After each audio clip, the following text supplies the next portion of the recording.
Hey there, everybody, and this is your Chipod Ironicast for February of 2015. How y'all doing? I'm doing pretty good. Also, I just realized we should probably say the actual day this is recorded, because the last two podcasts we've referred to events but have never said when the podcast exactly That's when true. It was recorded.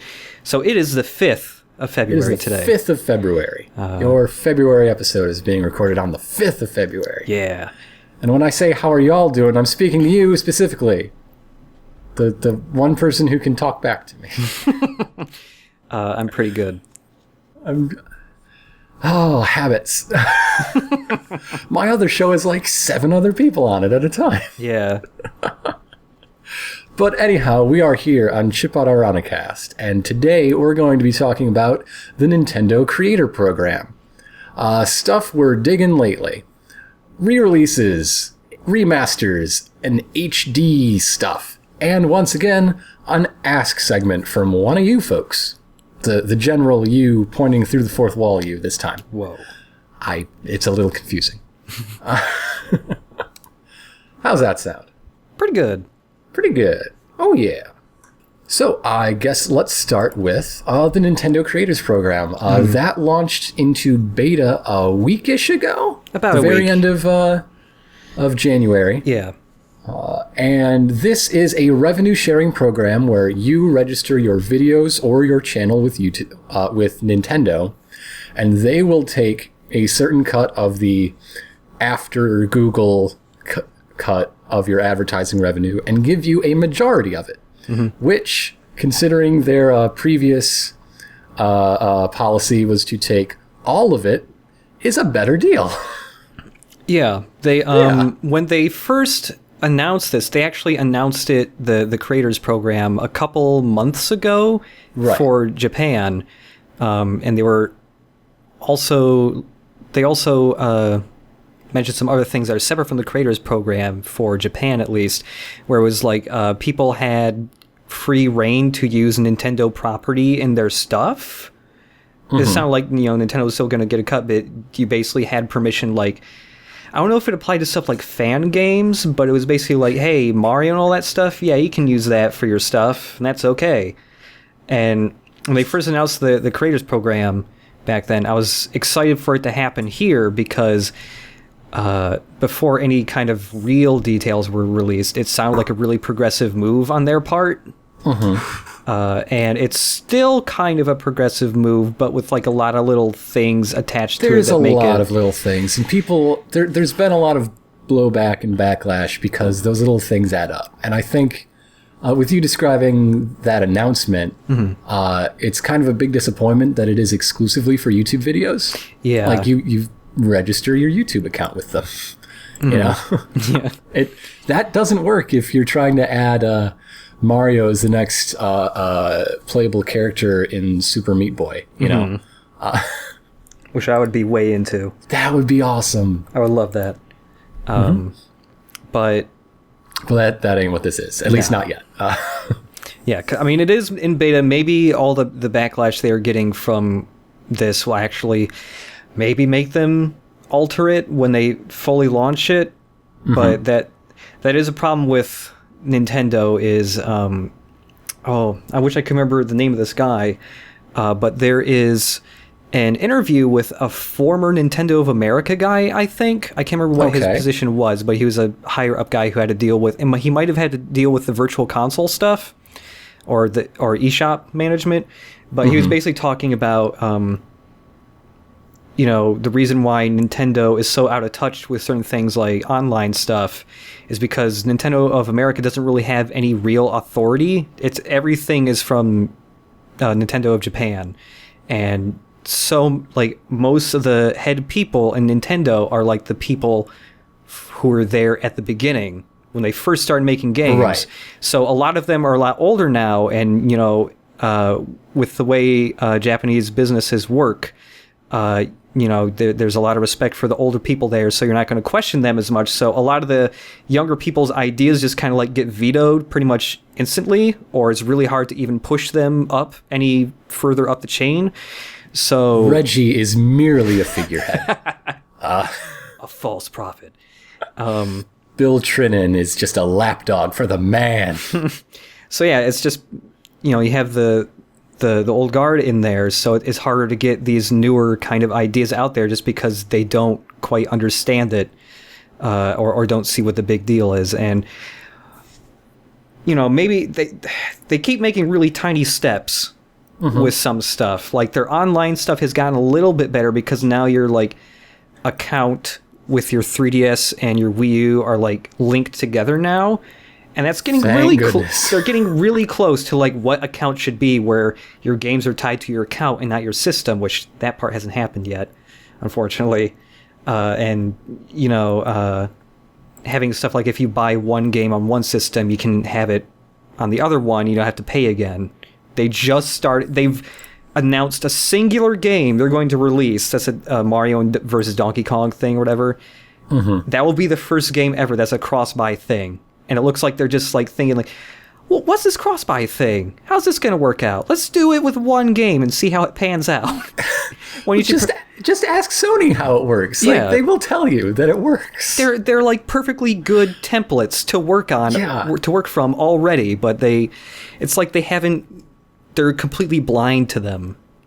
I should say, just rewinding real quick, that while we planned to talk about this all along, when we started planning this episode, we did get a really well-worded 3-paragraph question in our inbox from Steven.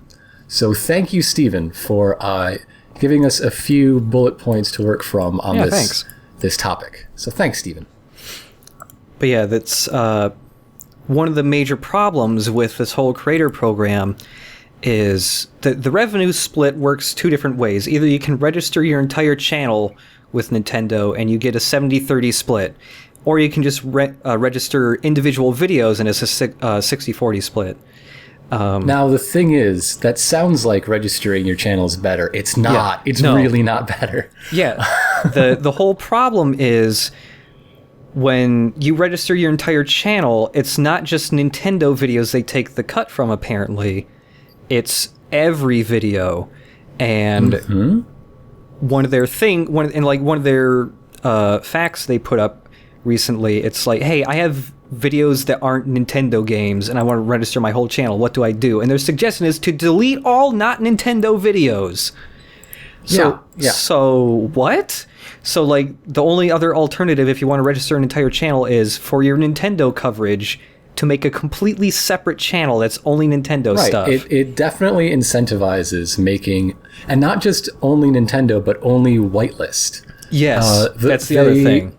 This program only works for certain Nintendo games and other software. It includes their Google Street View program for the Wii U browser. Yeah.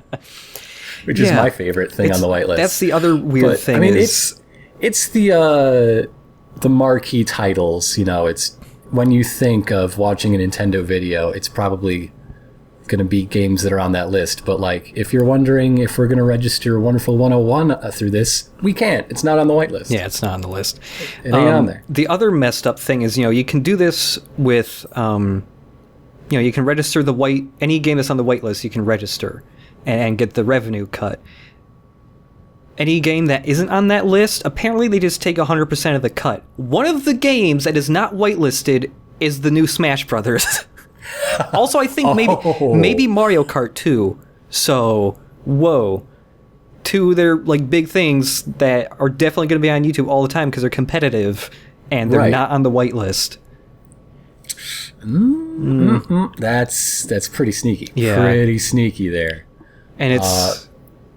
also, I think it's an interesting note that if anyone is thinking of making a whitelist-only channel to eke out that extra 10%, I don't think it's going to be worth it in the long run. Because ad revenue is based on getting people to watch your stuff. And if you're making it harder for people to find, it's not going to happen. Yeah. Like you're going to lose more than you're going to gain, I predict. That's how I see it going down. Yeah, there's really no point to it. No. And it's like Nintendo almost had a good idea and then they kind of shot themselves in the foot. And it's like, aside from the negative press that is coming from this, and like some big people have like opposed the whole creator program, including PewDiePie himself. He spoke out against it. There's like no Slender Man games on that whitelist. How can he get behind No. this? Here's the thing, though. Nintendo eShop has been the Wii U is like way more supportive of indie stuff. I might have mentioned this once before in a previous podcast, but they have like Unity engine support now, and it's like really cheap to get dev kits and stuff. So like there's a lot more indie stuff coming onto the eShop recently, and there are no Slender games. However, there are Slender-esque games that are on the eShop. There is one indie horror thing that's completely terrible called The Letter. That's $3 and it lasts about half an hour. I bought it and played it because it looked so awful. Okay. It was just made by one guy. Does it turn out that The Letter is actually like in 8 parts around a forest? No. Okay. You do have to collect stuff, but it's not 8 things. There's no monster to scare you, really. It's just kind of weird. It's an attempt at, like, atmosphere, but there's nothing really there. And then the ending of the thing is basically it's all a dream, and the game just ends with you, like, on a beach. You were sleeping on a beach or something. I don't know. I'm gonna have to stream it at some point. Is it a spooky beach? Don't spoil it. I don't want to know. Okay, not yet. You're gonna have to watch the video and find out if it's a scary beach. But yeah, so it's like Slender stuff could totally be there. There's also like automatic scrolling runner game like Bit Trip that just came on there, but it's called Meme Run and it's just full of memes, internet memes, and it's completely terrible. So it's like there's no quality control. Slender could totally be. I wouldn't put that on the whitelist either. That's the blacklist. They will delete the video for you if you register an account that has a video of that on it. Yeah. So let's see. Just skimming the terms and conditions. Here's some other little hidden things. You hereby grant Nintendo a perpetual, worldwide, non-exclusive, royalty-free, transferable license to use, reproduce, distribute, display, stream, publicly perform, publish, adapt, make available for transmission, and modify the videos for purposes of promoting, advertising, and marketing the Nintendo Creators Program and Nintendo hardware, software, products, and services. Your video is ours. Sort of. Your video is ours to chop up and put into B-roll. Ooh. Oh.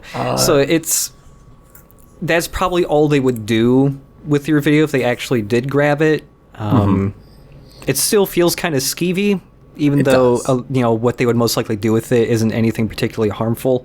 Although at the same time, like, if you're not trusting them to properly represent your video, should it be like the 1 in a million shot, yours is the one they grab. Yeah. They're trusting you to use their game. Yeah. You get a little quid pro quo in there. But yeah, it's... and the next clause down, ownership, is except for the license rights granted herein, Nintendo still owns any of their things, and you still own your thing. They just have a license to use it. Oh, okay. That's slightly better now. But you would think I don't know, I just hope that because of all the backlash that they actually take the feedback into account and alter this a little bit, because I'm not even opposed to them taking a cut from videos. I just wish there was no whitelist and you could just do any Nintendo video, because that is honestly probably just in their best interest to do that, because Nintendo just needs more exposure for all their stuff. Like, I think they have a lot of really cool games out now and coming out. Like, I think they're at their best right now. And like in the present and in the next year, like we talked about last month. Yeah. And it's like, if the things they're planning to release in 2015 come out and are at least half as good as they ought to be, it'll be a real good year for them. Yeah, like Splatoon especially. Yes. I mean, they've definitely been pushing that game more than some of the other stuff that's coming out. But like Splatoon would really benefit from just letting people take that game and just show tons of videos, because it's a multiplayer thing, and it's a new IP, and that needs like sort of a guerrilla marketing approach more than, hey, it's Zelda and it's huge. That you sold me. I don't even have to look at footage. You know? Splatoon is not like that. Yeah, more people saw Splatoon, and it was like, oh, it's like this weird 90s Nickelodeon cartoon combined with like Team Fortress 2.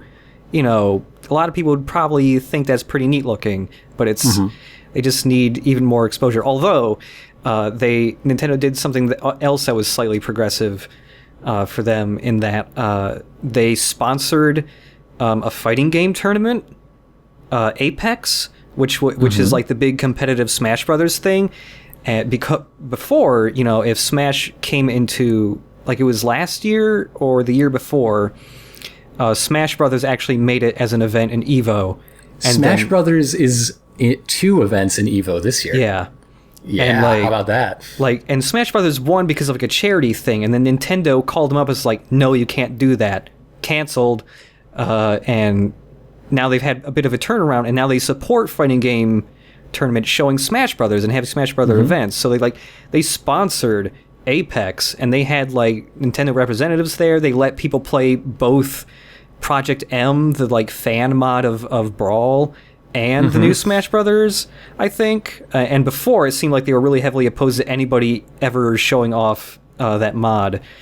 And they even, apparently at Apex, they even brought in demo units to play Splatoon, which is Nice. like a good idea. Although, I want to play Splatoon. me too. Ah. It comes out pretty soon, at least.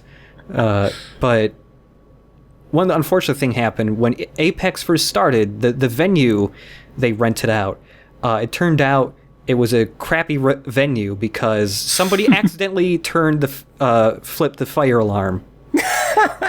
But it's a good thing somebody did that, because the firefighters came in and then they saw that the entire building was like structurally unsound, and they immediately condemned the entire venue because there's a parking complex for this venue, and like a gigantic portion of it just collapsed in on itself. Nintendo bringing down the house in 2015. And it was like somebody tweeted a photo of their hotel room, and like a quarter of their entire ceiling was like, looked like it had heavy water damage. It was about to collapse into the room. So whoever flipped that thing as a prank or whatever, I guess that was a good thing, because that looked like an incredibly hazardous building. So they had to move the entire event to We another don't need place. no water, but we still need firemen. We still need experts in evacuating and condemning areas.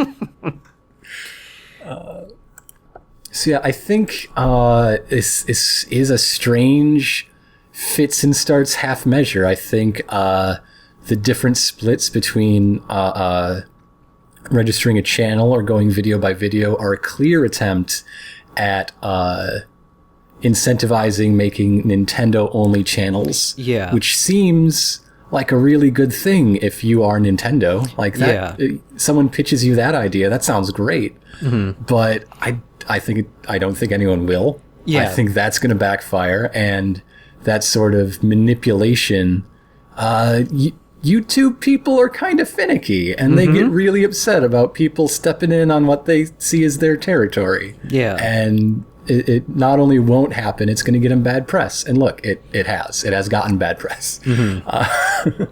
Oh, somebody in the chat is saying they thought they didn't allow Project M at Apex. I will have to verify that later and edit it in, because... Well, see, the thing is, if you get Project M and Smash 4 in tight enough proximity, it causes a seismic event. Oh, that makes sense. It explains everything. That's why Nintendo never allows it. They know of the effect.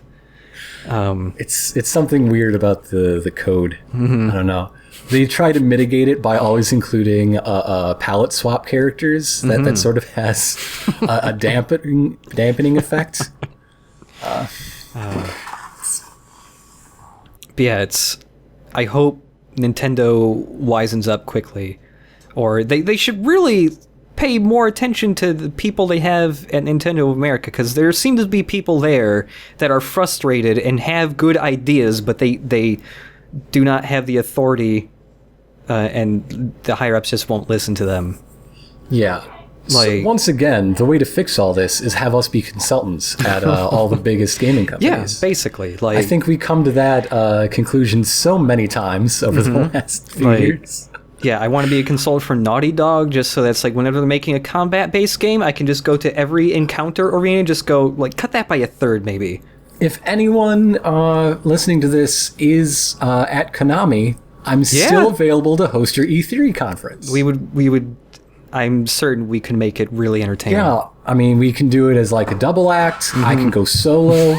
He's a busy man, I understand. I'm coming out of the background. I'm stepping out of your shadow. Oh, man. Yeah. I'm going to get to party with Aisha Tyler. Is she doing a Ubisoft for... Is she going for the hat trick? Probably. Yeah, most likely. Like, I mean... She's seems to be a pretty big hit. I don't think they're going to drop her any soon. I mean, they dropped Abuscus like a brick.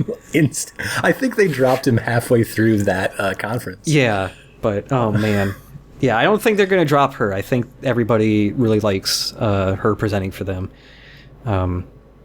They even put her in their games now. So there you go. She's you heard it here first. That's a scoop. We're just guessing, but you can consider it an actual scoop if you want.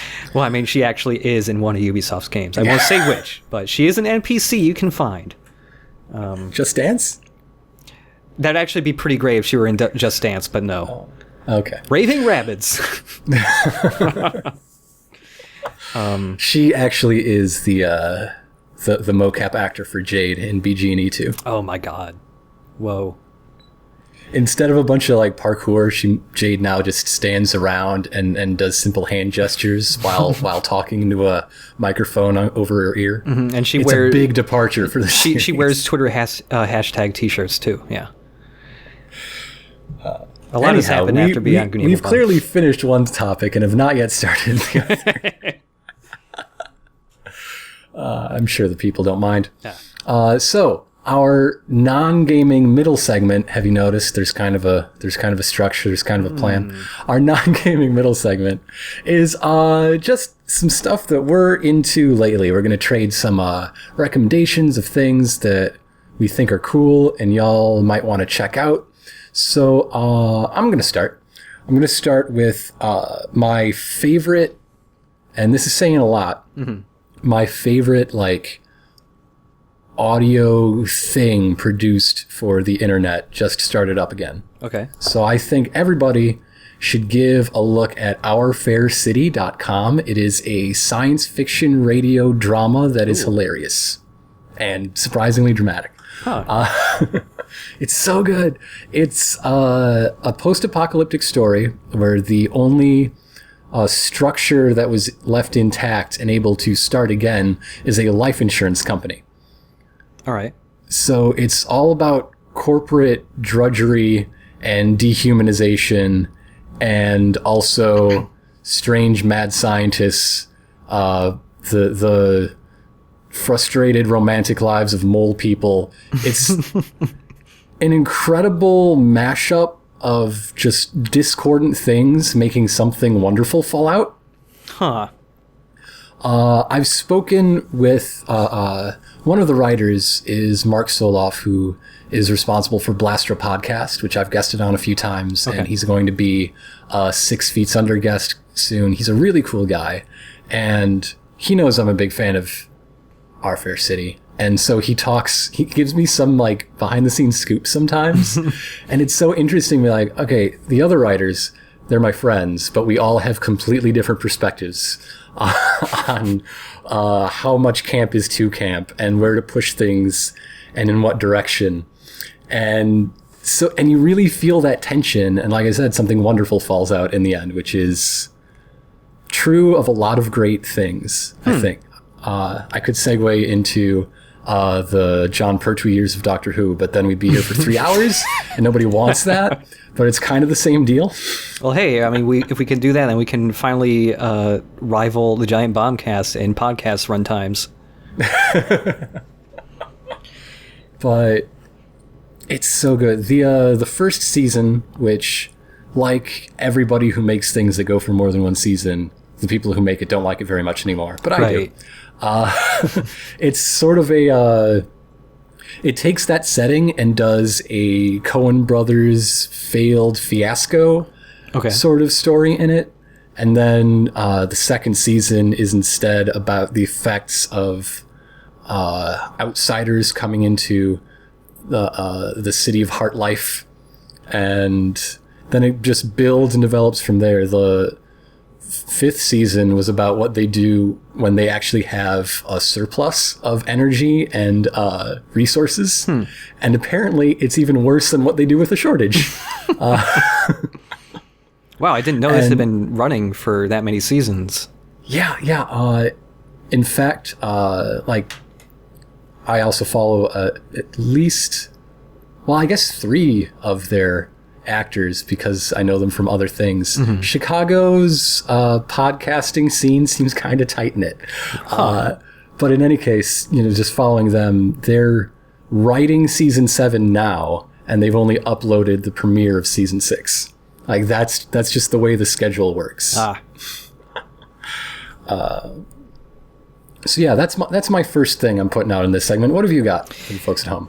My first thing is so this past, like, I don't know, month or so, I got interested in not really, well, at first not really playing them, but just like I got interested in like collectible card games for some reason. Well, I have a reason. That'll be my second thing. I was bitten by a very ponytailed man under a full moon. But this led me to remember, because like I was thinking, like, how many successful like TCGs are there? One. Not that many. One. There's kind of 2. There's kind of 3 actually. There's maybe 4. There's basically Magic. Yes. I am not into Magic. Have you ever played Magic? And then there's Pokemon. Not since like middle school, and I got one of the Planeswalkers games on Steam. I have a lot of respect for Magic, but I'm not. Yeah. I don't do it. Like, yeah, like I like to read about it sometimes. The design is tight, but I don't play it. Yeah, like I've only played Magic a few times. I just played it with my friend who's getting into it just a few weeks ago, but I do not really. There's a weird thing with these games. It's like, one, I don't really like the mechanics of Magic that much, actually. But also, a big thing for these card games is actually the card art. Yeah. It's like with Magic, I just don't like the card art is definitely good. It's well done, but I do not like the aesthetic of Magic that much. Okay. So I forgot that I had Metal Gear Acid, which is actually a card game. I should have guessed where this was going, but I didn't guess. I actually Tell me about Metal Gear Acid. Metal Gear Acid is a really weird strategy card game that has a lot of cool ideas that don't work quite right, in my opinion. However, I've heard this... sounds perfect for you when you describe it that way. I've heard the second game, which I also have here, is much improved over the first one. But the first one is so weird because when you start off with the game, it's like a kind of a combination of like a strategy tactics game where everything is grid-based movement. Doesn't Snake's character art have massive thighs? So the concept art for Metal Gear Acid is very strange in that everybody has huge thighs, incredibly long legs, and very small heads. They all sort of look like fertility idols from Mesopotamia. A little, yeah. But yeah, so the whole thing is grid-based movement where the really strange thing is you always have like a hand of like 6 cards, and you either every card is something you can equip or an action you can do, or just a card that you just burn to actually move at all, which is the strangest part to me. That's no good. It's a little weird in that, because every card has like a certain cost to it. I've seen a card-based game that fixes that, because the way it worked was every round you draw 1 from your movement deck, and however many from the everything else deck. Yeah, so it's like that's not so bad. Almost every single card you have can be used to move. Oh, okay. Okay. But there are also cards specifically just for moving, but they let you move farther than normal cards do. Okay. But the strange thing about it is, like, every time you use a card, you can use up to 2 cards per turn at the beginning of the game. Every card has a cost to it, so and that determines the order of turns for all the enemies and you on the map. So it's like if you spend 11 points from both cards, you have to wait for the clock to tick down 11 turns. Well, not 11 turns, but 11 seconds, basically. So it's like whoever has the least amount of time left before the next action goes next. So if you have an expensive card and use that to move 3 squares, you might have to wait way longer for your next turn, even though you move the same amount of squares you would with a cheap card. And it's really weird. That is... Decisions. Yeah, it's like it's making decisions where it doesn't feel like there should be. And the other thing is, like, you know, there are lots of bonuses for, like, not killing enemies or not getting caught for each mission. And at the beginning of the game, the cards they give you don't really support stealth in any way. Like, you have free actions you can do. Like, at the end of your turn, you can flatten up against a wall and then knock up against a wall to attract a guard or whatever. But a lot of the time, the levels are so narrow and your actions are so limited per turn that it's the only way to actually get through a lot of the missions is to just kill every enemy you see. Well, so just like the first Metal Gear Solid. Yeah. Yep, that's the best way to play it. Absolutely. Shoot everyone in the face. Yep, definitely. Yeah, I was just getting really frustrated with the game at first just because it felt like a lot of trial and error with actually trying to sneak a lot until you realize the game does not support sneaking for a while until you get the Metal Gear Solid 2 cards, which are all based in, like, high mobility and, like, stealth. Oh, that's one thing I do like about this game, though, is that you find booster packs and you can buy booster packs, and each pack is like the Metal Gear Solid 1 pack or the MGS3 pack. Like, the MGS3 pack is full of cards that let you do CQC and stuff. That's pretty cool. I like that. Yeah, it's really So you get to interesting. pick your snake once you unlock them all. Yeah, Yeah. and it's a really interesting game. It's just really, really clunky.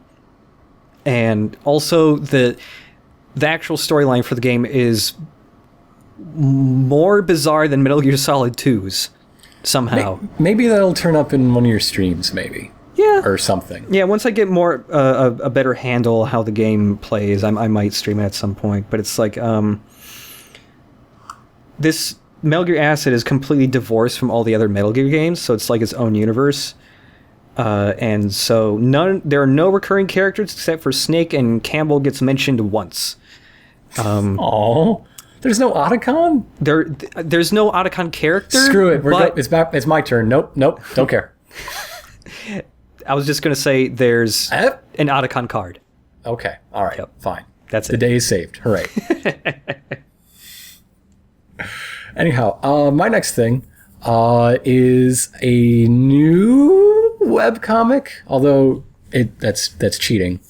But the thing is, Atomic Robo has been in print for years now. However, they just switched over to a webcomic format. They let their publishing contract expire, and it's a creator-owned book. So the creators are like, we're just publishing this on the internet for free from now on. And so for a few weeks now, they've been uploading an entire issue from their backlog 3 times a week, Monday, Wednesday, Friday. Oh, wow. So by the time any of you hear this, you'll have at least 2 full volumes, maybe 2 volumes and the first issue of volume 3, just available on the web for free. And you're going to keep getting 3 issues a week up until they get through everything that's already in print. And then the new stuff starts coming. And that's really exciting, and it's really fun. It's also interesting to go back to the beginning and see how, everything that's been going for, what's been like 7 years of Atomic Robo, like how things develop and change. They go through different colorists, and of course, character designs get refined. But first, what am I thinking? The concept, the pitch. Okay. What is Atomic Robo? All right. It's a comic book, now a webcomic, about an intelligent robot who's designed in the 1920s and is nigh indestructible, and he goes on missions of action science. The second volume is all his pulp adventures in World War II. And the best part is that his recurring nemesis is Otto Skorzeny, who's a historical Nazi commando who was basically an Errol Flynn character. Oh my God. Like, for real. He was the most kick-ass commando in World War II, and he loved being a Nazi. He's the perfect bad guy for a pulp Nazi punching story. Man. And he's real. Unfortunately, if you really want to dig into the history of Otto Skorzeny, it turns out a lot of that was bluster and him tooting his own horn, but whatever. We're just going to dial back the reality a bit. All right. And let him be the guy he always said he was, because it's more fun that way. But it's a lot of fun. It's playing with... because they jump around all over the 20th century. Yeah. You're playing with all of the different veins of science fiction and pulp, and there is, of course, yes, a Lovecraft themed volume coming up in the next few weeks, and it all comes together because you've got roughly 100 years to play with. Why not? And the characters are fairly well developed and interesting, especially as the issues go on.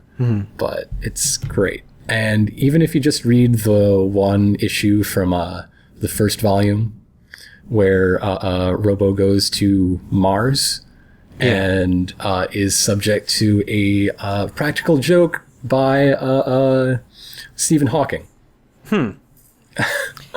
According to Stephen Hawking's psych evaluation, it mentions, Robo's the perfect candidate to go on this multiple month mission because he has that sleepy time mode. He can hibernate. And then he gets in the rocket and he's talking back to Carl Sagan and Mission Control, because, this is Sagan's actual NASA tenure when the story takes place. And he's like, where's my books? I'm going to need a lot of books for 8 months. Wasn't there... So then he spends his entire mission building a giant insult to Stephen Hawking in boulders across the face of Mars. Oh my God. Wasn't there a tabletop game for Atomic Robo? There is. It just came out in the past year. Okay. Based on Fate Core, and it's really good. They got the writer and artist to do strips in the margins that was of basically them. I forget how it was. I haven't actually read it. It's either them playing the Atomic Robo RPG and showing how that creates a story just like in the book, or it's an original story that has narration boxes and inserts of them saying, this is a compel right here, and so Robo's player gets a fate point, that sort of thing. Yeah. But it's a good game. If you want to hear someone playing it, you can check out my other friends, not my podcast, but the one we are on friendly terms with. I say that like there's only one. But we won't talk about our enemy podcasts. OneShotPodcast.com. They're cool people. I've been on twice. He's James, the guy who organizes it, is going to be on a second time coming up, maybe, because he's got a system of his own to plug. Right. So that's the best time to get a guest. But in any case, they did a session of Atomic Robo in December, which was their Fate month. That was really good. Yeah. So yeah, check out atomicrobo.com. Get previously money comics that are now free online comics. I'm going to have to read that. Go for it. I'm pretty sure having a really old issue of Atomic Robo around here somewhere, but I dropped out of it fairly early. I still have those Doctor Who comics, though, for some reason. Hell yeah. I have the first two omnibuses. Oh, man. When I'm not, in hindsight, they're better. They're better now than they were when I first read them. Oh, yeah? Yeah, I've gained an appreciation. Okay. Also, the omnibuses contain Grant Morrison's work on the Doctor Who magazine comic strip. So cool. Those are really good. Remember that panel where that guy gets shot by the can of beans that explode in front of him so you can't see the blood? Yes. Yes, I do. That's a good panel. You got anything? So when I got into the card games, it was because some friends of mine had been ironically watching and laughing at Yu-Gi-Oh! So for some reason, I looked at it, and then I was like, I'm pretty into how dumb this is. And so now I've watched 30 episodes on and off over the past, 2 months or something. They make an abridged version that was really popular a while ago. I know. I've seen some of that, but... So if you're here from Konami, forget what I said about him being busy. He needs you to save him from himself. Take us both. Okay, here's the thing, though. Even though it's 30 episodes, those go by so quick because those shows are honestly only 15 minutes long. Because every single episode ends with a cliffhanger, and then the first 5 or 6 minutes every episode is the theme song and also a recap of a third of the previous episode. So when you skip all that shit, you can watch every episode in 15 minutes. But I have... Do you skip the Who's That Pokemon bit, or is that a different show? That's a different show. Okay. They're basically the same, though. But I have... it's just I can tell there's going to be a point very soon where I stop watching it because the first antagonist of the show won't be around anymore, and that's 90% of the reason why I watch it. Is that Pegasus dude who is the most flamboyant man ever. Do you see yourself going on to the sequel series? No. The Yu-Gi-Oh! High School? No. Yu-Gi-Oh! Biker Gang? I've seen clips of whatever one is the one where you have to duel while riding motorcycles really fast. I think it's called Yu-Gi-Oh! Biker Gang. We've been over this. And it looks really funny, but it's I saw one clip where they fought while riding motorcycles, and I feel that's all I need. The reason why the original series I am enjoying so much is because it was localized by 4Kids, who did a lot of stuff around that time, and they are just really great at censoring things in really bizarre fashions. It's really easy to notice now, but anytime there is somebody pointing their finger at somebody, that there was a gun there. And there are a lot of times people were pointing guns at each other's heads over a card game. And also, there was one monster that was a dragon that was comprised entirely of guns. And so the entire thing was just a giant gun. So they just made it out of fingers. They had to, they tried really hard to censor this thing into, a laser dragon thing that, laser pistol, and it just didn't work because the dragon takes up 95% of the screen at all times. And everything had to be censored, so it was just this really poor Photoshop gradient filter over everything to make it look like lasers. And it was... I think Yu-Gi-Oh! Makes more sense if, playing the game is the only way to get the cards, and every episode takes place on Black Friday at 8 a.m. at Walmart. Yeah. Life and death. That is do or die right there. And... after I tweeted about how dumb the show is a couple times, some people told me, hey, the original manga is way stranger. So I read 3 or 4 issues of it because they're only 20 pages each. And that game wasn't even about card games at first, or that show, and all that. It wasn't even about card games. It was just about games in general. So originally it was about a little kid being possessed by an Egyptian pharaoh who would see anybody being a bully, and he would just do completely broken games of chance to punish bullies by fusing wristwatches to their entire body. Did you get to the one where he lights someone on fire? No, everybody tells me there's a time when he lights somebody on fire. I haven't seen that one. I also haven't read the one where apparently a man dies by having a baby shit on him a whole bunch. That one I have not heard of. That is, somebody tweeted a panel I from think that at me. One's made up. I don't believe that at all. Pazuzu tweeted at me a panel from that one. There is a baby on a man, and the baby's pooping, and the man dies from it somehow. Oh, dear. There's another time where a guy is like... Someone needs to take that baby to a doctor. Yeah, there's something wrong with that baby. But, your baby's broke, all right? The other really extreme instance was... there was some like news producer dude who had to film a lot of B-roll for like a news segment about bullying. So he thought, what if I got video of a kid getting beaten up? So he had his intern pretend to be a student, lure a kid to like the basketball court, and then beat the shit out of him for real so that the guy could record it for the news. And so his punishment was, after losing the game, to... his vision was altered so that everything was mosaicked, like if it were censored on TV. So he was just basically rendered blind for his entire life. It's like I'm living in an episode of Cops. Yep. Are you my wife? Are you my sister? I don't know. Oh man, what if it like altered everybody's voice too? So it was always deep. But yeah, Yu-Gi-Oh is really dumb. It's really funny. They dubbed in songs that were not originally in the show that are just like stock royalty free like rock songs that are really bizarre from bands that couldn't quite get the Sonic the Hedgehog gig. Like vaguely Crush 40ish. There's an entire segment that's about hacking a card game that makes no sense, and it's great. It's on Netflix. Go watch it if you want to watch something really dumb, I guess. Have you got a round 3? Nope, that's basically it. Okay, I'll skip card on. games.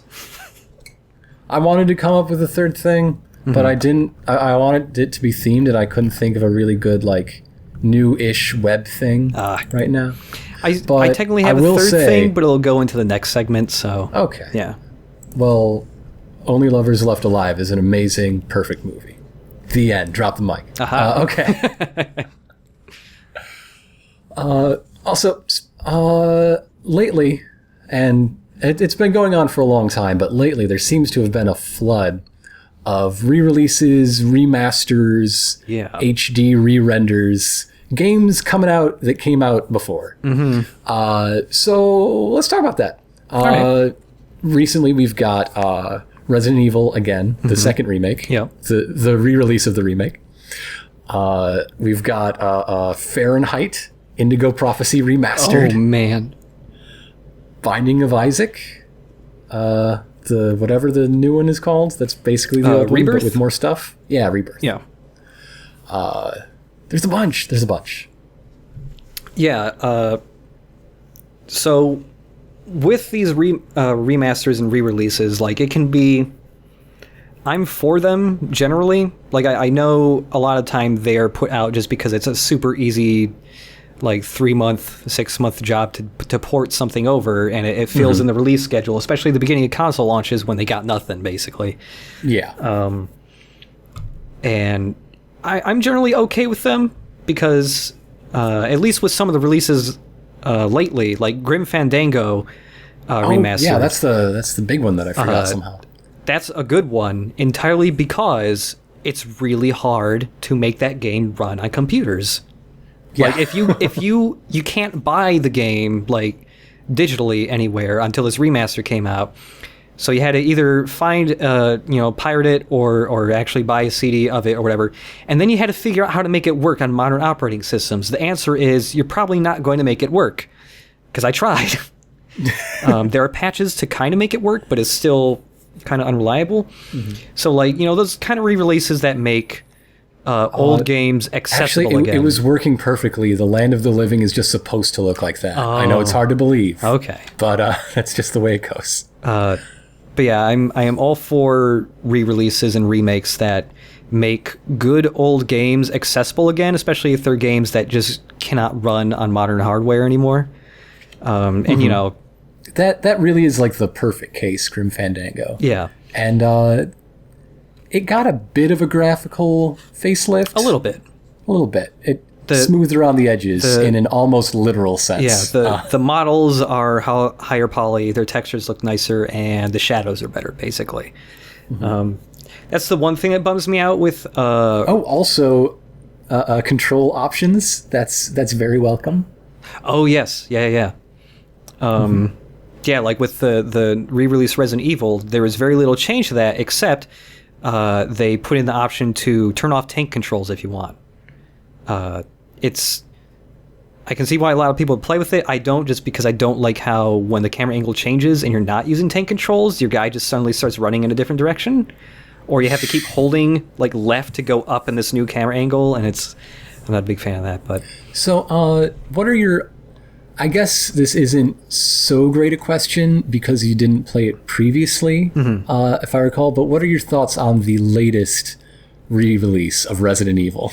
I mean, there's nothing too different about it from the original version. It's nice that it runs at a higher resolution. It's nice that it's on, modern hardware, so you don't have to pull out the GameCube or the Wii to play it. It's nice that it's on PC because now it's moddable. People have already... That is great. There's actually 2 mods people are working on for the game already on the PC version. One is in the original Resident Evil, every time you go to open a door, the screen fades black, you see the door, it opens, it zooms forward, and then the next room loads. It's a couple seconds, and for the first time you play through, it's kind of like an atmospheric thing that I don't mind, but I can see when you're doing more playthroughs of it for trophies or speedruns, whatever, that would get annoying. Somebody already made... I do like the touch that it is specifically the door, and it's not just the same door. Yeah. And there's already a mod that just completely removes that. So now you can speed through everything much faster. Perfect. The other mod that's being worked on is somebody is replacing all the audio files in cutscenes and putting in the original Resident Evil's voice acting in. The worst voice acting. Oh, dear. Yeah, there's already a couple demos of cutscenes. And it syncs up pretty well. Good. It's pretty funny if you want the original awful Resident Evil dub, because, with the remake, you do lose the Jill Sandwich line and all that stuff, so... Well, you've got it. It's just adapted. It's adapted, yeah. To something that almost makes a half kind of sense. Yeah, but... I like... Oh, go ahead. Oh, what was I even going to say? Oh, no. What you've really got to wait for is eventually the mod that comes out that reconstructs all of Code Veronica inside the remake. Oh, yeah. That'll be something that I'm sure exists in 4 years. Something funny about that is there is some dude who has been using the Unreal Engine to remake Resident Evil 2, I think, or 3. Okay. And, it's really rough. But he has already remade a significant portion of the game, and it's a mix of static camera angles and also behind the shoulder RE4 style. And even though it's pretty rough, he's using lots of assets from all the other Resident Evil games, but they blend together pretty well for the most part. It's got a pretty consistent aesthetic, yeah. Yeah, so it's really strange to see. It's pretty rough animation-wise, but the game's, completely functional. All the voice acting's in there, and the cutscenes are implemented in there and all that. It's actually pretty impressive for a one-guy, quick job. But, with... I haven't finished the Resident Evil remake yet, but, it's pretty good. It's a pretty serviceable... no frills port of that. So if you never played it, I suppose that now's a pretty good time to do it, since it's HD and all that. Do you think someone in the chat brings it up? It's not, I wouldn't really count it as the recent wave, except maybe on a technicality, but Metroid Prime Trilogy is part of the it was a re-release a few years ago, and now it's available again, even though it hasn't been updated at all. But it doesn't need to be, dang it. Yeah, not really. The resolution, those games were great the first and second time. Yeah, so I grabbed that because I have all 3 Prime games, but, one's GameCube, or two's GameCube, one's the Wii, and, I want to be able to play the original with the nice Prime 3 controls, because I like those. Oh, yeah. Just flicking to jump your ball is so nice. That was really nice. Yeah, that was one of the best things. But yeah, because for all the first 3 of those Wii games that released on the Virtual Console, they were all half off for the first week. So $10 for all 3 Metroid Prime games is one of the biggest steals. Game and 2 good ones. Yeah. That is like that is a huge steal. Like even at $20, that is still like a crazy good value for how good all three of those games are. Especially considering the Metroid Prime trilogy for a while was like $70 to $90 because it was a limited print. I've still got my tin case version. Oh man. I could flip that, except I want to play it again, so I won't. Like, it's a little cheaper now. It's still like $50 or $60 because GameStop kind of did a secret reprint of all the discs along with Xenoblade. And then they just put them in all their stores and said that they were used, even though they were new printed discs. So that they just said they were used and then charged $60, $70 for them or whatever. Mm-hmm. But yeah, $20 even for Metroid Prime trilogy is really good. Get on that. Are there any games you'd like to see ride this re-release thing? You know, I'm pretty sure there are, but I can't think of them right now. A lot of them have been covered. I'm going to answer the opposite of my question and say that Fahrenheit Indigo Prophecy Remastered really didn't need to happen. No, it didn't. I love that remaster because I've seen some footage of it in screenshots, and it's like they have... the textures are higher res, but they're still really basic looking, and all the models and all the lighting is exactly the same, so it looks really bad. Everything looks like a weird cardboard cutout, like with just full, like bright lights blasting right on them. I would recommend people make their own decision and check out Super Great Friend's demo of the new Fahrenheit, the new old Fahrenheit. It's a good video. He does some things that he didn't even know he could do, which is always fun. Yeah, I mean that game is bad. But I think it's a game. Great. I think it's a game worth playing through, or at least worth seeing played through, because that game is something special. The reason I say it shouldn't have been done, maybe I just mean it should have been done much better. Yeah. Because even watching a half hour of it, you can see so many things that like, well, if you really wanted to make this remaster better, you could have added so many more functions. Yeah. You could have done something more than just adding in the sex scenes that were cut out from the American version. How about the ability to skip the opening cutscene if you're trying to see all the different ways you can get out of the opening scene? Yeah, that'd be great. Oh, that got me caught by the cops. So wait, I have to watch this 4-minute thing again, and it's not skippable or anything. Yeah, Great. yeah.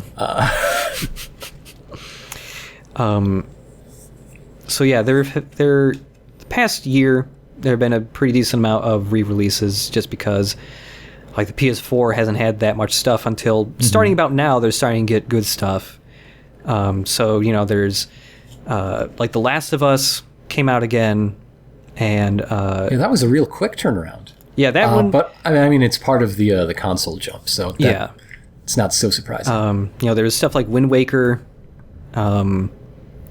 Final Fantasy X and X-2 came out on the PS3, and now they're going to re-release, but on the PS4 this time, like later this month. Are they going to do any changes or just? I think it's just the PS3 re-release on PS4 now. Which I know you have been playing. I have been playing that a lot recently. That was going to be, if I had a third thing of what I was into recently, it'd be Final Fantasy X. Mine's only lovers left alive. Jim Jarmusch is a genius. So there. 10 is a really weird game.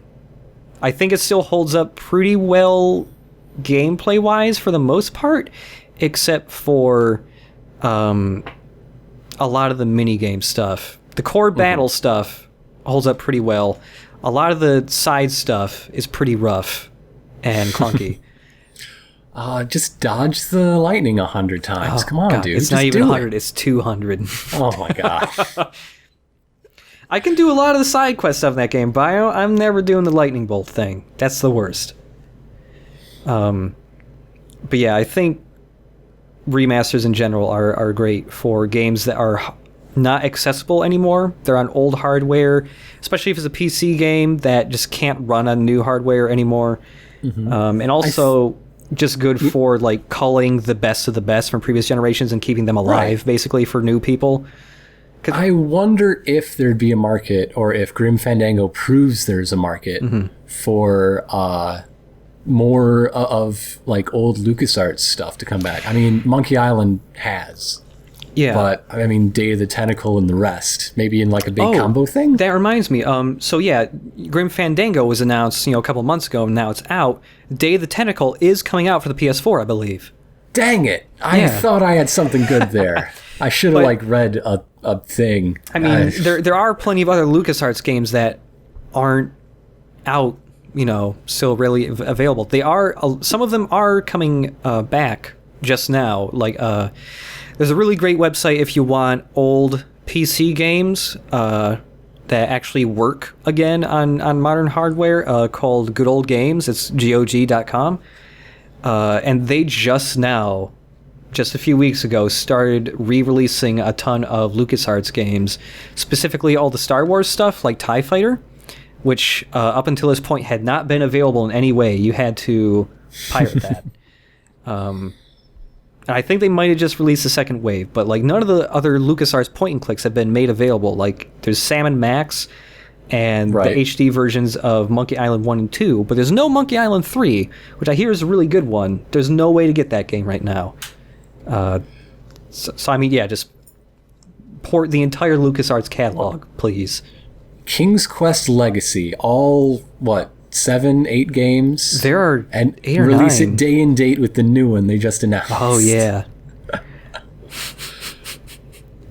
I'll take my consultant's fee now. Mm-hmm. Yeah, I think there's like 8, 9 King's Quest gosh. maybes? I know How there's many- at least 8. That's a whole dang dynasty. But yeah, the Also, Duck Dynasty HD. Duck Dynasty HD, that game, honestly... HDer? I mean, the game looks... I guess it technically is. The game looks old enough that it looks like it could have already had a remaster.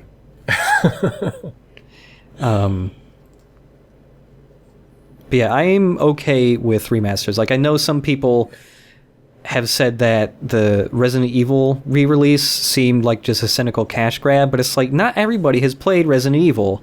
It's like, not everybody has a GameCube or a Wii to play it on now. Yeah, the last release was 2 generations ago, and they didn't... A lot of it is stuff from the GameCube remake, but they're still new in it, right? Like, there's still changes even from that. So that, yeah, like the removing far tank as I controls, believe. there's widescreen support now. Obviously, it's high def. The other change, I suppose, is all the character models are much better looking now. They redid the character models, and also there's new costumes based on like Resident Evil 5 and 6 characters. So like you can switch to RE5 and RE6 Chris from the get-go now. I mean, if they had just upscaled the entire game the way they did the pre-rendered backgrounds, then I could see it being a cash grab. But Yeah, well, I mean, that is... it might still be a cash grab, but I wouldn't call it a cynical, soulless Yeah, one. there's still people who haven't played it and aren't going to have the consoles needed to play. And also, I mean, now it's on PC for real. It's always good when more games get on PC. Yeah. There's what was I going to say? There's with completely shot on my head. Oh well. Something about Resident Evil. Watch out for them viruses. Yeah, watch out for that stuff. Watch out for the dogs that jump through windows. And only windows. They love those windows. Have you tried jumping through a wall? The dogs aren't that solid. They're mutant. I don't know. I feel like with the later Resident Evil games, they definitely punch through walls. I guess. They knocked down those gated bars in Resident Evil 4. Yeah. In the hedge maze. Man, wouldn't it be great if Resident Evil 4 got remade, like a proper remake? Like, oh, now I know what I was gonna say. Shit, I'm gonna cut that part out. But then they won't know about the viruses. But with Resident Evil Remake, on PS4, the pre-rendered backgrounds are just upscaled, but they are so good looking from the get-go that they still look great, even though they're just scaled up. Obviously, they put on some filters. They put like a sharpened mask on it and stuff to try and make it look a little more detailed when it's blown up. That is one problem with a lot of older games, especially Japanese games, because a lot of them from like the PS1 era and some PS2 stuff used a lot of pre-rendered backgrounds. And a problem back then, especially with Japanese companies, is that they did not archive the assets of their game. Once they were done, basically most of the assets were either lost or scrapped or overwritten with assets for new games they're working on. And I think I remember reading that some companies, all they did was they would just take the source code of the game and then just print it out on paper and throw it somewhere. And that was the whole game. That's how they archived the code of the game, and all other assets were gone. I'd hate to be the guy responsible for recreating it whenever someone figures out that that's a dumb business practice. I remember hearing that some company used to That's the worst data entry job ever. Yeah, I remember hearing about this. I could be wrong. I would love for somebody to verify whether or not some company actually archived their games by printing out the source code. But yeah, there's a thread on NeoGAF from a year ago or something that's still around, where some dude did a lot of research into Final Fantasy IX and found a ton of work from artists that had worked on that game, where they had higher resolution renders of the pre-rendered backgrounds for that game. And there is so much detail lost because the final version of the pre-rendered backgrounds had to be the tiny PlayStation 1 resolution. And it's just a huge bummer that almost every pre-rendered game has lost the original 3D background, so they can never get true high resolution versions of those. Even Grim Fandango just has the scaled up backgrounds. Before we move on, I'm gonna get a drink. So this is the your extra value Patreon people who get to listen to this live. Gosh, I'll be right back. Oh man, I hope you're not getting sick. Ugh. Okay, I'm no longer doing whatever that was in my throat. So. Okay. All right, it's time for our Ask segment. If you would like to submit a question, reminder, the best way to do that is to send it to chipcheesem@chipandironicast.com. Someone who did that was our good friend Ian. Woo. Ian asks, I've noticed that you and Ironicus... Oh yeah, thanks for just addressing it to him when I'm going to be the guy who reads it. Because I volunteered. It's really my fault. Sorry, Ian. I've noticed that you and Ironicus both have an affinity for weird, bad movies. Mm-hmm. Are there any outstandingly weird or so bad it's fun to watch films you've seen recently that either of you would recommend? I know there's a couple. There's one that is probably my favorite one. It is a movie called Samurai Cop. Samurai Cop. Samurai Cop's got a real boost of fame recently in the last few months. Yeah. Especially since apparently I completely forgot about this until you mentioned it. They had a Kickstarter to fund a Samurai Cop 2 with the same actors. Yes, there will be a Samurai Cop 2. Yeah. That is amazing.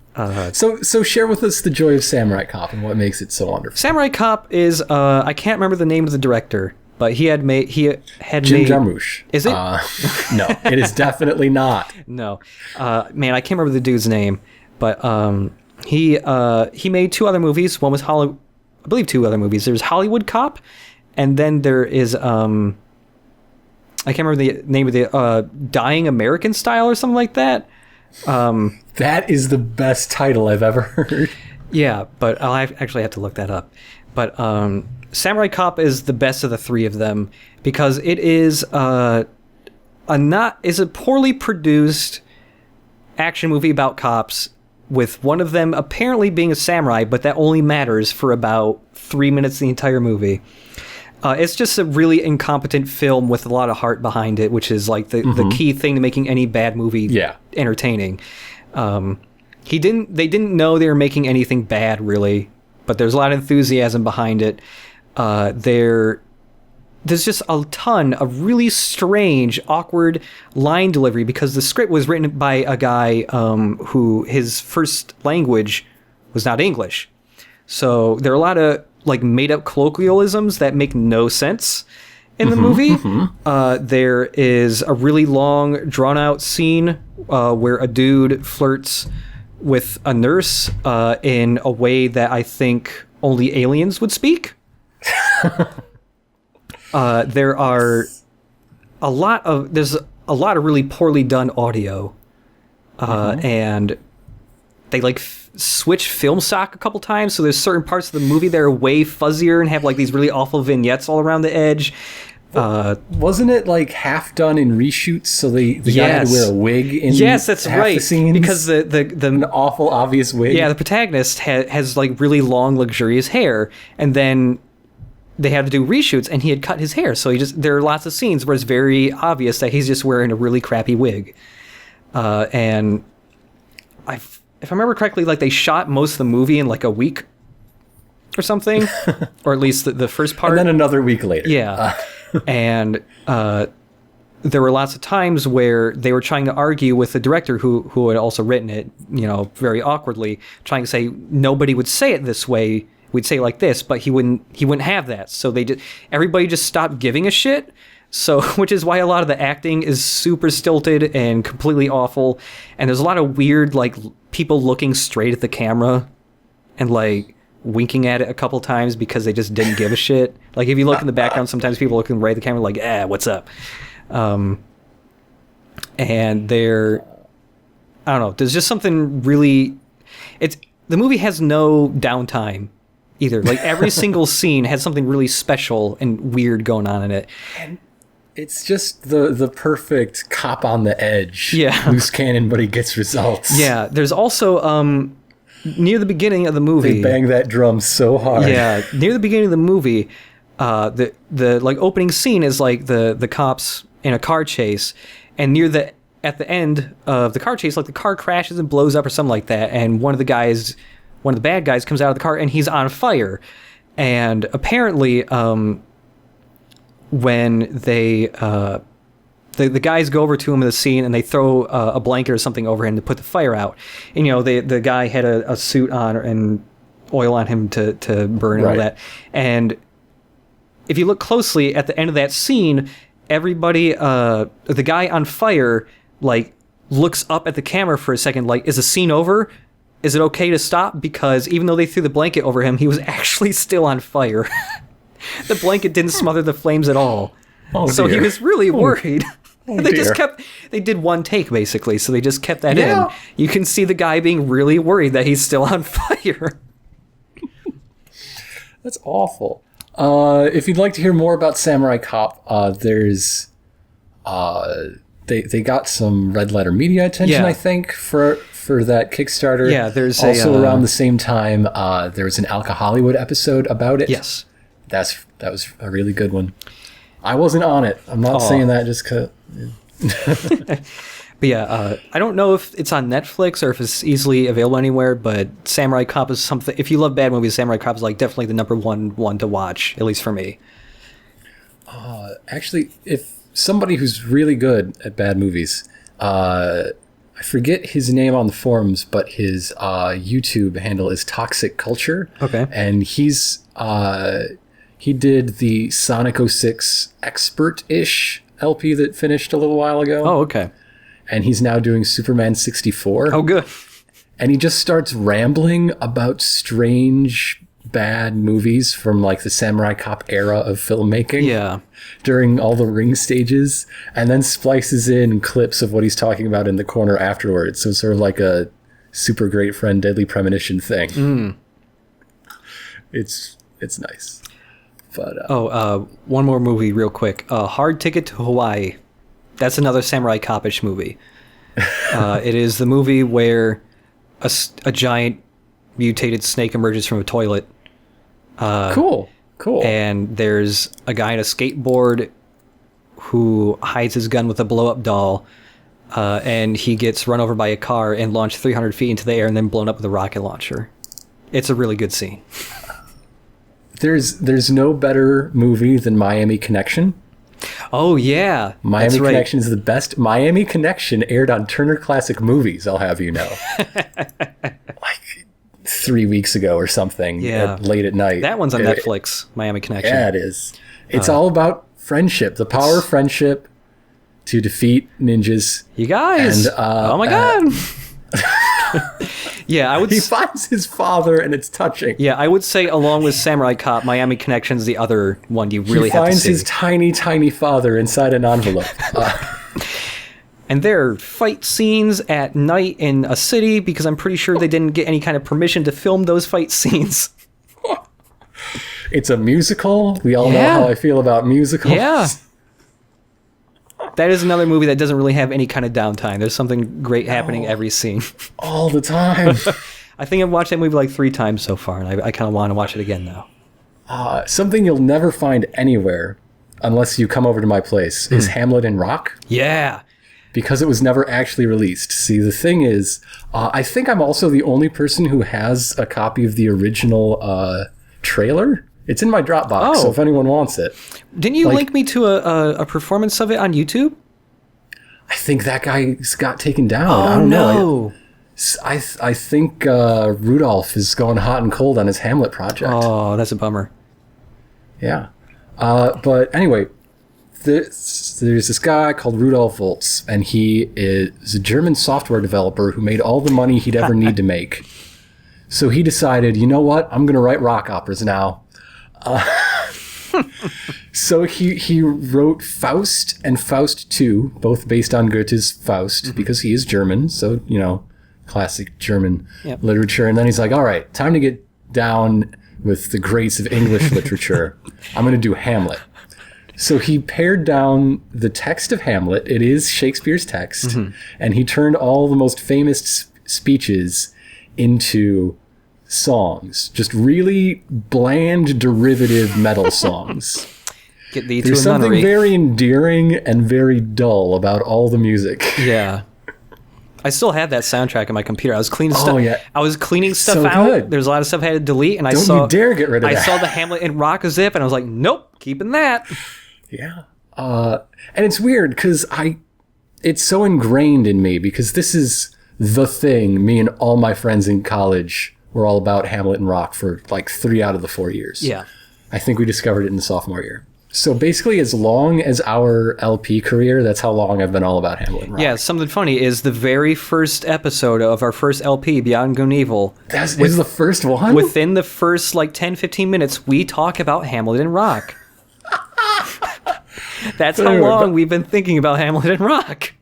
Back to the story of the movie. Yeah. He wanted to stage it as a live stage performance. That was the intent. So he did that very, very cheaply and quickly and filmed it in order to have this recorded version to show to people to invest in doing it in a greater manner. Yeah. And it never happened. But I have a copy of the video. I have a T-shirt that says Hamlet die Rockoper. Okay. Not even Hamlet in space. No, it might say Hamlet in space. Oh. Yeah, it's back when it was still called Hamlet in space. All right. Because my friend Sam, who, if you're wondering, yes, this is the same Sam from the Rogue Warrior LP. Yes. He's the one who found it. And so he became a pen pal of composer, director Rudolf Volz. And so he got, I wonder if he still has it, but a bunch of concept art for the staging. Oh, man. And Rudolph came over to hang out with us on campus in like junior year. Oh, yeah. Yeah, I hope he still has that stuff. We took him out drinking, and he started telling us about how, okay, the idea is that everyone, that the Hamlet and the royal family are the only humans, and everyone else is a lizard person or a bird person. Oh my God. Or a monkey person. And then Sam says, like, over Chinese food, hoping that he doesn't get that this is a joke. He's like, and then at the end you find out it was Earth the whole time with like the Statue of Liberty, right? Like, you know, maybe we might do that. Oh man, I never heard that story. Oh yeah, it's Wow. great. Yeah, I hope he still has that stuff because that's collector's items right there, man. But yeah, I should definitely put that trailer back up because I've got it. And, oh yeah. I don't know, maybe even rip the whole thing. It was online for like 2 months. Okay. And I spread the link around a bunch of places, and then it went down again. Yeah, because I remember Rudolph clearly has a love-hate relationship with his own creation. Because I remember watching big portions of that and the costuming. Oh, it was special. Everyone has vents. Yeah. especially Lertus, which is German for Laertes. He has vents cut in his vest and no sleeves, so like he can vent his manliness, his steamy hunk physique. Oh God. It's the best. Yeah, I love Hamlet and Rock. I still think about it every once in a while. I just think about the songs. Yeah, like if I'm ever trying to remember a speech from Hamlet, I just remember the tune from Hamlet and Rock, and then it loops back around to the chorus, and no, that's not how it's written. I can never be in Hamlet. I can never recite Hamlet. I've been ruined for it. Oh, man. We've been going for a while, but do you want to hit the mailbag again? Yeah, sure. Okay. We got a number of good questions, which means we have a backlog if this month we only get really bad questions. Yeah. Or maybe we'll do an all ask month. Who knows? Yeah. Let's go to number 3. Number 3? Sure. Sure. Okay. This comes from our good friend Ash S. Thank you, Ash S. He says, "Hey, Chipod Ironicast. I work in special education in my school district. And with more schools and homes having greater access to computers and the internet, there's a big push towards students using online learning resources. Considering that video games force increasing young gamers to learn and manipulate relatively complex concepts like budgeting, pattern recognition, menus, and problem solving, do you think there are ways for video games to teach mathematics, history, science, or even morality without it being incredibly obvious that their goal is to educate?" Now, this one is weird because I feel really unqualified. This is a really good question. But it's a really good question, so we're going to give it a shot anyway. I'm really happy with this question. Yeah. Like, when... I'm sure you had to do it too, but when we were both in like elementary and junior high, there was a fair amount of push to use... There's Math Munchers. Yeah. There's Oregon Trail, the classics. Yeah. I don't think that's what Ash is asking for. No. I mean, if there was one thing back then that actually did teach kids some stuff, it was stuff like touch typing. You know? Yeah. I played like 10 different touch typing games throughout like elementary and junior high, which is why I can type at like 100 words per minute now. And, you know, that stuff definitely works, I think. Mm-hmm. I just remembered that, I can't remember where this was, but there was a video on this one young teacher who was teaching like maybe kindergartners and first grade kids lots of he was hosting lessons in the computer lab through Minecraft. Like he set up a Minecraft server and all the kids were in Minecraft together, and like he was doing he was teaching like basic stuff and like having like little building projects where all the kids had to work together to like build a thing, which I thought, like they showed video of all the kids, playing. I thought that was super cute.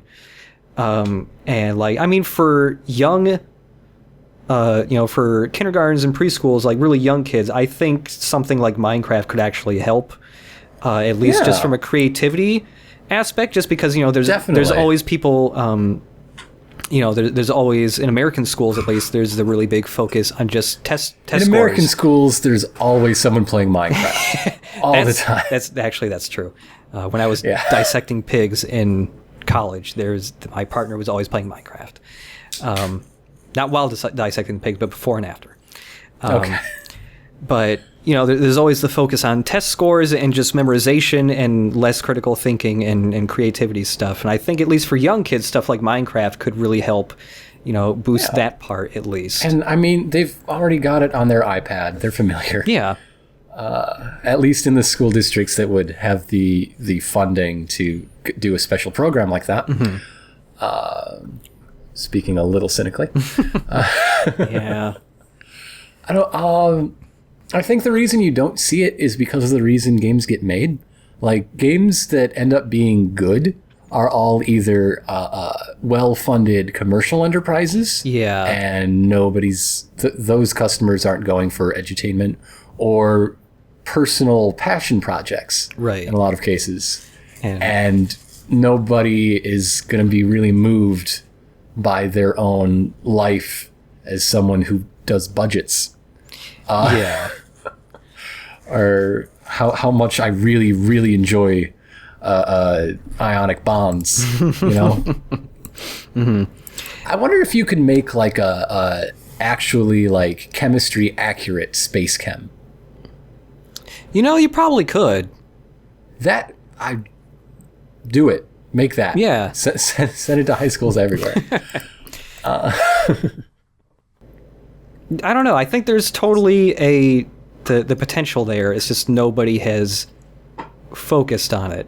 I think the thing that makes games teach the skills they do, right? Yeah. Is because you want to play the game. You want to. They either make these things interesting, or they make them necessary to get to things that are interesting. Right. So, like, Mario's Time Machine was never going to be a good way to teach history. Oh, I played that game as a kid. But if you had something like a more accurate Assassin's Creed, where you have to understand the social forces and the historical context in order to get ahead, Yeah. I think that would be more successful. Yeah. Wouldn't that be such a strange thing to see, like a really historically accurate Assassin's Creed style game that was made to be specifically educational? There's take liberties to make it to give you game type fun things to do, but everyone's talking about, it just wasn't the same back when we still had the Holy Roman Empire. Yeah. And here's why. You can always just do the really easy cop-out, which is just to make the protagonist a time traveler. Yeah. Like Mario's Time Machine. Yeah. My favorite thing about Mario's Time Machine is that when you go to cross the road, you can't do it in the intersection. You have to do it on the sidewalk so that Mario can look both ways. It depends on which version. Oh, really? It's different between NES and SNES Mario's Time Machine. Oh, wow, I didn't know that. One's one way, the other's the other way. Wow. One you have to do sidewalks, one you have to do the street. That's amazing. I did not know that. For games actually teaching children, I think the easiest application is on the creative side rather than the mathematics. Even math is even probably the easiest of all the subjects, maybe aside from the creative portion, to implement into game mechanics somehow. Yeah, it's not that hard to think of a way to make math necessary to do the fun. Yeah, I don't know. Creativity and critical thinking stuff, I think, is where educational games would be their most effective, maybe. Now, to get to the final question itself, do you think there are ways to teach without looking incredibly obvious? Yes, and we're doing them now, because every game you play, everything you consume, it teaches you about itself. It imparts something. There is an interactive aspect even to reading a book. You're engaging. The question is just how to make that a school subject and keep it something that you're going to engage with, which is how it works best. Yeah. Which is the part where I feel less than qualified, but it's a really good question. Me and too. I'm glad we got it. Fun fact, I used to want to be a teacher. Oh. Of what? When it was probably like early high school when I still wanted to be a teacher. I wanted to be either... Did Mr. inspire you? He might have. As long as it wasn't Mr. Yeah. It might have been him, yeah. But I remember, I think I either wanted to be teaching science or I wanted to be some sort of art teacher, because I was still pretty into art even back then. And then I eventually, the sobering thing that made me decide, no, I'm going to ditch the whole teacher avenue was my senior year, when our school hired in 2 new teachers, and seeing all the awful shit they had to go through, and how one of them got fired a year later just because the school couldn't afford it. And, Whoa! And then I was like, "Welp, I was not around for this." Yeah. What sucks too is like both of them were very young. One of them, she was a really nice person. She was a cool teacher who got her students did not respect her, and it made me upset. She was also pretty cool because she had a Metroid Prime poster in her classroom because she was way into that game. So that was cool. Yeah, it sucked. She was the one that got fired too, and that sucked because she was real nice. She eventually got another job, but You know who my favorite teacher we had was? Huh. I liked Mrs. She was a good English teacher. yeah, she was. She came to one of my plays when I did community theater. Oh, really? I didn't know that. You know who didn't? Who? The choir teacher. I don't even remember his name. The guy who directed all of our plays. Oh, That jerk. yeah, I forget his name, but yeah. I That jerk. liked him until he didn't come. Aw. Did you personally invite him too? Yeah. Oh, that's a bummer. That sucks. Ah, well. Yeah, Mrs. cool though. I liked her. It was all right. Yeah. She never got me in too much trouble, even though I messed with her all the time. I stole her podium and took it to the other end of the school, and she wouldn't have minded yeah. except that it had her grading book in it at the time. Oh no. It's like, all right, just bring it back and whatever. Yeah, she was all right. Do you remember one more thing about the high One school? more thing about our high school. One more thing about our days. high school days. It happened before we were both in high school, but did you know that there was a teacher who got fired and escorted out by police because he was actually altering kids' grades but if they paid him?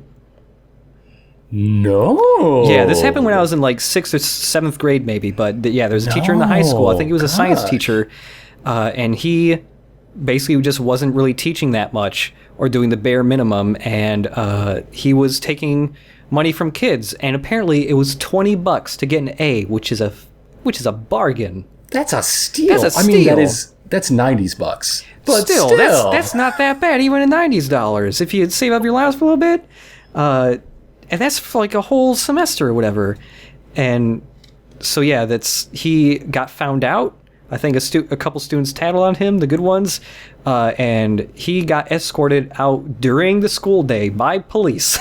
Wow. Yeah. Did they think he was going to make a scene or something? I guess. Why else would you call it? Yeah, I guess he would. He wasn't giving people grades in exchange for guns or anything. Yeah, I guess he was being a little rowdy, and they had to get the police to get him out. Ouch. Yeah, so Well, that's our video game podcast, folks.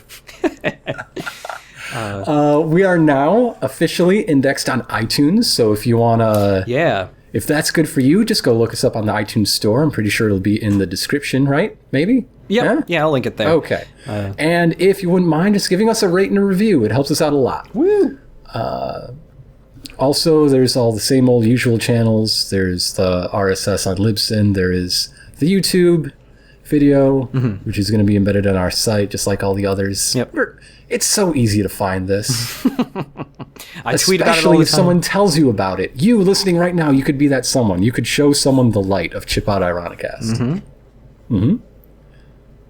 They'll learn so much about Yu-Gi-Oh! So, any final thoughts? We need a sign-out line. Every good podcast has one. Yeah, we need to get on that. I did have a thought just now that for the exit music this time, instead of the dog barks, I am going to use a Hamlet and Rock song. Yeah! I don't know which one's the best one. What's I'm gonna your have to. favorite? Oh man, My favorite is the readiness is all. Oh. Although it comes from kind of a lesser-known speech. Yeah. I mean, people are going to want to know what they did to be or not to be. And it is a soaring rock ballad. Yeah, I do really like that one. That's the one that's in my mind the most, along with the line "Get thee to a nunnery." Farewell! Farewell! Yeah, it's great. Oh, my favorite little detail about Hamlet and Rock is how they recorded the score twice, at least in some cases. But because the line "Alas, then she is drowned" is in the movie. But in the soundtrack, it's "Alias, then she is drowned." Oh no! I forgot about that. He just says it wrong over and over again. Oh my god. Because the worst part of these songs is how incredibly repetitive they are. Alias, then she is drowned. That's the longest alias I've ever heard. Who are you even hiding from? I love that things like Hamlet and Rock exist. Anyway, good night, folks. Yeah, good night. Now I'm going to cut recording.